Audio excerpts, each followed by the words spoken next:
Ingenieritza mekaniko aplikatu eta konputazionaleko lantaldea da hau, IMAK taldea. Hauxe da eolia proiektua garatzen daramaten 3. urtea. Akziona enpresak gidatutako proiektu honetan, zenbait enpresa eta ikerketa taldeek hartzen dute parte. Proiektua badago beste proiektu handiago baten barruan, dela eolia proiektua, dela aerosorgailuak itsasoan jartzen alizateko proiektu esan dezagun erraldoi bat. Itsasoan jartzen diren aerosorgailuak lurrekoak baina handiagoak dira, eta oso ondo diseinatu behar dira, oso inbertsio handiak egin behar direlako.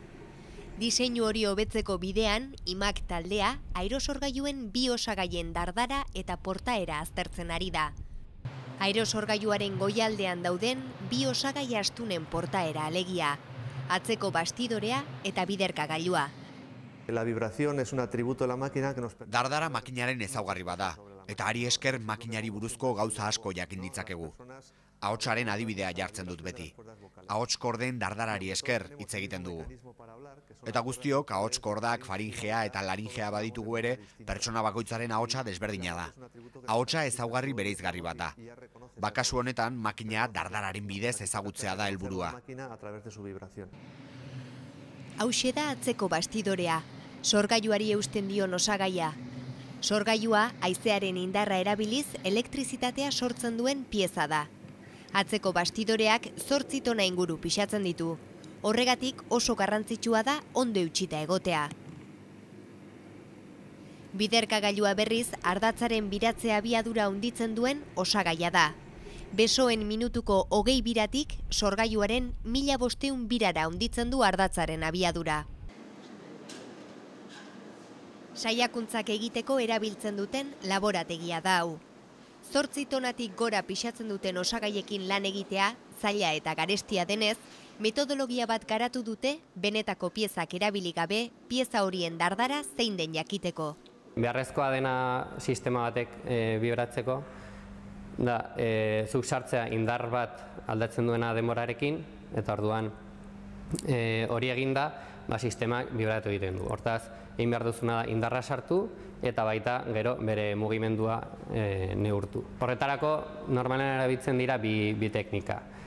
Bata da edo mailu batekin kolpe bat eman, ze kolpe horrek badauka nolabait izan lezaken sarrera guztien informazioa, eta bestaldetik egin behar duzuna da neurtu nola bibratzen duen. Batzu badira azelerametroa jartzea, dela sensore bat, esaten dizuna ze azelerazioarekin, nola mugitzen den puntu bakoitza.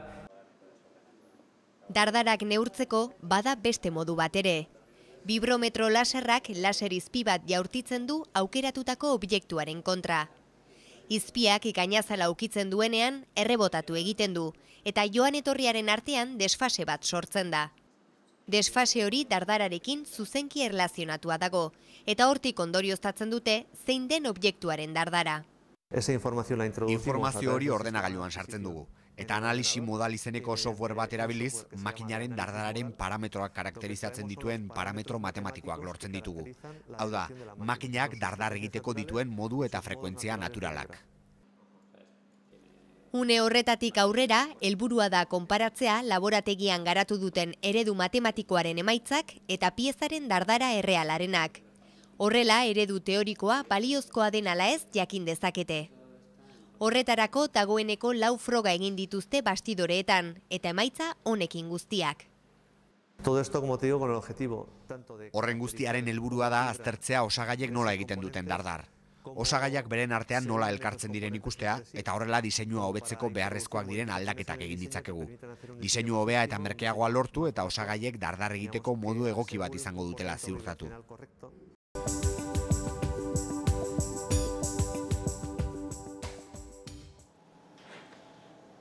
Eguzkiaren energia ahalik eta ondoen ustiatzeko, programa informatiko bat garatu du Nafarroako Unibertsitate Publikoko Nekazaritza Ingenieritza sailak zenbait enpresekin elkarlanean. Proiektua erreminta informatiko bada, edozein tokitako eguzki erradiazioa zehazteko balio duena. Erabiltzaileak zein lekutan lan egin nahi duen aukeratuko du lehenik, eta ondoren lurraldeari dagokion mapa digitala kargatuko du. Behin lekua aukeratuta, erabiltzaileak eguzki panelen kokalekua aukeratu dezake. Eraikinaren fatxadan, estalkian edo zoladuran jar ditzake. Hau da programaren lehen pantalla. Kasu honetan Iruñearen modelo digitala da. Urrundu egin gaitezke eta nahi dugun lekura joan. Orain adibidez erdialdera joango gara, bertan egingo dugu lan. Ohiko erabilera baten adibidea jarriko dugu. Nahi dugun eraikinera gerturatu gaitezke, adibidez honetara.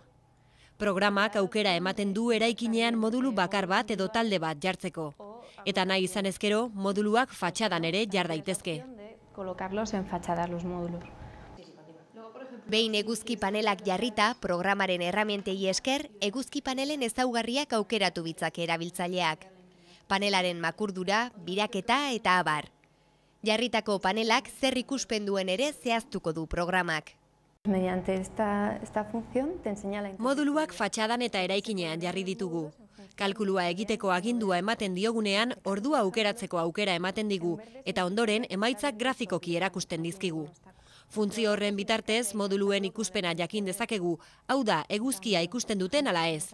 Horren arabera koloreztatzen du programak modulu bakoitza. Berdez daudenek eguzkia ikusten dute, tartean ez dute oztoporik. Gorriz daudenak berriz, eguzkia ikusten uzten ez dien oztopo bat dute.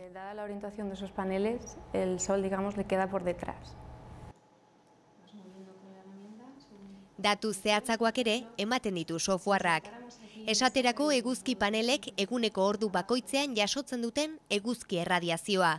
Horretarako erabiltzaileak edozein estazio meteorologikotan aurki dezakeen eguzki erradiazio orokorraren datua sartu beharko du programan. Ondoren softwareak datu hori bitan banatuko du. Eguzki erradiazio zuzena batetik eta lausoa bestetik. La radiación solar directa... Eguzki erradiazio zuzena eguzkitik zuzenean datorrena da. Erradiazio lausoa berriz, zeru sabai osotik dator. Erradiazio lausoari esker, egun lainotuetan, eguzkia ikusi ezarren, ingurua ikus dezakegu. Sin embargo, no vemos el disco solar. Eguzki erradiazio zuzena eta lausoa bereizteko programak eredu matematiko bat erabiltzen du. Nekazaritza ingenieritza saileko lantaldeak garatu du eredu matematiko hori, beren tresneriaren bitartez lortu bituzten datuetan oinarrituta. Hementxe ditugu programa informatikoari aplikatu zaion eredu matematikoa garatzeko erabili ditugun ekipo guztiak. Lehenengoa mugimenduan dagoen sentsore bakarreko ekipoa da. Zeru sabaian zehar 155 puntutan neurtzen du erradiazio lausoa. Beste ekipo bat ere badugu, 135 sentsore estatiko ditu zeru sabaian neurtzeko. Lortutako datu horiek era askodako erabiltzaileentzat izan daitezke interesgarriak. Los usuarios potenciales son instaladores de tanto de aprovechamiento... Erabiltzaileak eguzki instalazio termiko naiz fotovoltaiko instalatzaileak izan daitezke. Baita eraikin berrien diseinuan interesa duten arkitekto bulegoak edo hirigileak, adibidez. Planificadores desde el punto de vista urbanístico...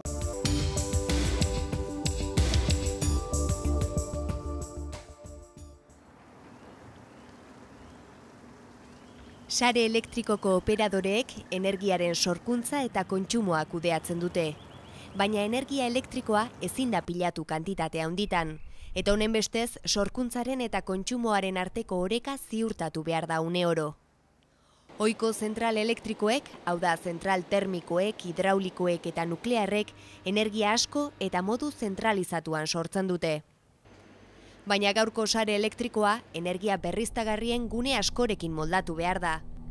Energia mota horiek lurraldean sakabanatuta daude, eta eguraldiaren menpe dago haien produkzio maila. Ezaugarri horiek kontuan hartuta, energia berriztagarri hori sare elektrikora iraultzen dutenean, nabarmen zailtzen da sistemaren kudeaketa. Ingeper potentziako ingenieritza elektriko eta elektroniko eta energia berriztagarrien taldeak energia horien ekoizpena eta kudeaketa kontrolatzeko ikerketa jarri du martxan. Asmoa energia pilatzeko moduak aurkitzea da, gero kudeatu alizateko. Horretarako mikrosare elektriko bat eraiki dute. Energia berriztagarriak ez dira kontrolagarriak, ez? Eta mikrosarea da, baiteko saiakera bat, ez kontrolagarritasun hori, kontrolagarritasuna bihurtzeko. Hortarako egiten dira integratu alde batetik kargak, direla kontsumak, bestetik generazio sistema, eta bestetik almazenaje sistema batzuk ere. Unibertsitatean bertan dituzten eguzki panelak eta erosorgailuak dira energia sortzaileak. Horiek laborategian dagoen mikrosareak kudeatuko ditu. Goran daukagu 5 kilovatio panel fotovoltaikoetan, eta hau da panel horien kontrola, konvertidorea, eta ere daukagu aerosorgailu txiki bat, eta hau da bere konvertidorea. Hore momentuz, hau jaten dire zuzenean sare elektrikora. Eta gero daukagu karga bezala laboratorioko kontsumo elektriko desberdinak, argiak, ordenadoreak, gauza horiek. Gainera, mikroturbina bat ere badute. Horri esker, energia elektriko eta termikoa sortu nahi dute. Mikroturbinaren alboan daude energia pilatzeko aukera emango duten bateriak. 72 kilobatio bateria, sortutako energia guztia metatu ahal izateko. Eta azkenik daukagu hemen karga programable bat, karga elektroniko bat, honek egiten duena da karga desberdinak guna dugun kontsumo perfila sortu. Energia sortzeko, kontsumitzeko eta pilatzeko aukera emango duten elementu guztiak prest daude jada. Orain elementu horiek guztiek estrategia bateratu bat izatea da helburua, batera funtziona bezaten. Mikrosarea sortzeko egin behar dena da denak ekarbonatu, denen arteko elkarrekintza regulatu. Eta hortako daukagu hemen Ingecon hibrid da parabi bat, jango dira, honez zuzenen kontrolatuko du panel fotovoltaikoa eta energia eolikoak eta bateriak. Eta egingo duena da kudeatu dena, berak errenen du noiz bateria kargatu, noiz energia soberakoa sare elektrikora bota.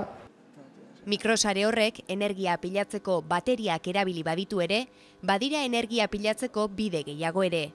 Horren inguruko ikerketa egitea da orain xedea. Y cuando empiezas a meter elementos de almacenamiento, claro, te das cuenta que hay diferentes pilaketa elementuak sartzen dituzunean, ohartzen zara energia pilaketa mota ezberdinak daudela. Superkondentsadoreak dituzu adibidez. Energia metatzeko oso sistema azkarra da hori. Energia azkar ematen dute, baina ezin dute energia kantitate handia pilatu. Bateriak erdibideko aukera dira. Eta azkenik hidrogenoa dago. Metatzeko gaitasun handiagoa dauka sistema horrek, baina bateriena baino motelagoa da. 3 elementu horietatik zein erabili erabaki behar da orain. Meto energía ahí, ¿cuándo saco energía? ¿En qué me baso?